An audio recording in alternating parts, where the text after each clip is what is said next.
यह कहानी एक लड़के की है जिसे सुनने के बाद आपकी जिंदगी बदल जाएगी। शहर से दूर बसे छोटे से गांव सूरजनपुर में एक लड़का रहता था, राघव। उम्र 20 साल, आंखों में सपने, लेकिन जेब में सिर्फ सिक्कों की खनक। उसके पिता किसान थे, जिनका पूरा जीवन खेतों में पसीना बहाते हुए बीत गया, लेकिन गरीबी का साया कभी नहीं हटा। राघव का सपना था कि वह अपनी पढ़ाई पूरी करे और एक दिन अपने पिता को खेतों में काम करने से मुक्त कर दे। लेकिन पढ़ाई के लिए फीस चाहिए थी और उसके पास सिर्फ 2,000 रुपये थे, जबकि जरूरत थी 15,000 की। एक शाम राघव खेत में काम कर रहा था, तभी गांव के बुजुर्ग हरिनाथ काका आए। उन्होंने कहा, राघव, अगर तू चाहे तो तेरा सपना पूरा हो सकता है, लेकिन उसके लिए तुझे एक काम करना होगा। राघव ने चौंक कर पूछा, कैसा काम? काका ने धीमी आवाज में कहा, गांव के उत्तर में जो पुराना कुआं है ना, वहां एक संदूक छुपा है।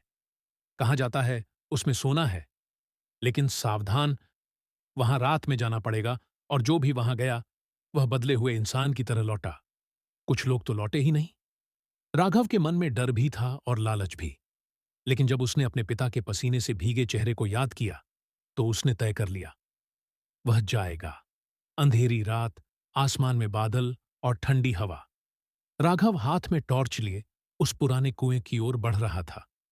रास्ता सुनसान था, बस कभी कभी उल्लू की आवाज और पैरों के नीचे सूखी पत्तियों की चरमराहट सुनाई दे रही थी।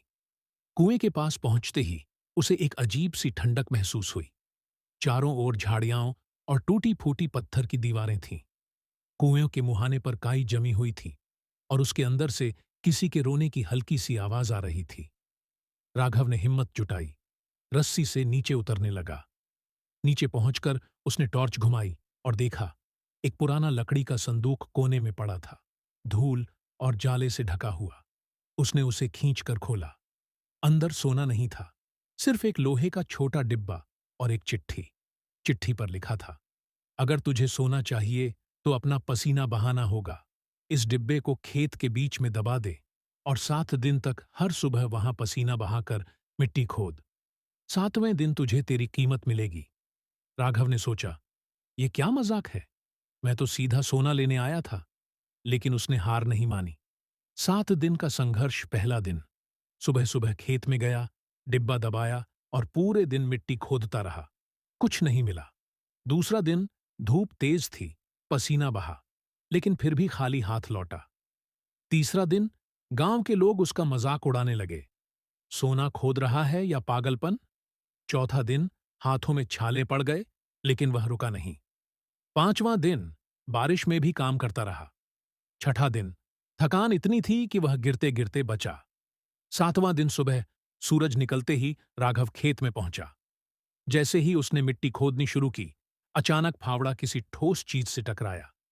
उसका दिल तेज धड़कने लगा। उसने मिट्टी हटाई और वहां एक बड़ा लोहे का संदूक था। कांपते हाथों से उसने ताला तोड़ा, लेकिन अंदर सोना नहीं था।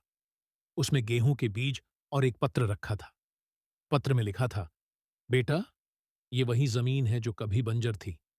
7 दिनों में तूने अपने पसीने से इसे उपजाऊ बना दिया। ये बीज बो, ये तुझे हर साल अनगिनत फसलें देगा। सोना एक बार काम आता है, लेकिन जमीन और मेहनत तुझे जिंदगी भर सोना देती है। यही है पसीने की असली कीमत। राघव की आंखों में आंसू आ गए। उसे समझ आ गया कि हरिनाथ काका ने उसे कोई खजाना ढूंढने नहीं भेजा था, बल्कि मेहनत का असली मतलब सिखाया था। उसने बीज बोए और कुछ महीनों बाद वही खेत लहलहाती फसल से भर गया। फसल बेचकर उसने अपनी पढ़ाई की फीस भी जमा की और पिता का कर्ज भी चुकाया। गांव वाले जो उसका मजाक उड़ाते थे, अब उससे सीख लेने आने लगे। राघव अक्सर कहता, सोना खोदने से नहीं, पसीना बहाने से मिलता है। सीख, सच्चा खजाना मेहनत और धैर्य में है। जो पसीना बहाने का साहस रखते हैं, वे जिंदगी का सबसे बड़ा सोना, सफलता, पा लेते हैं।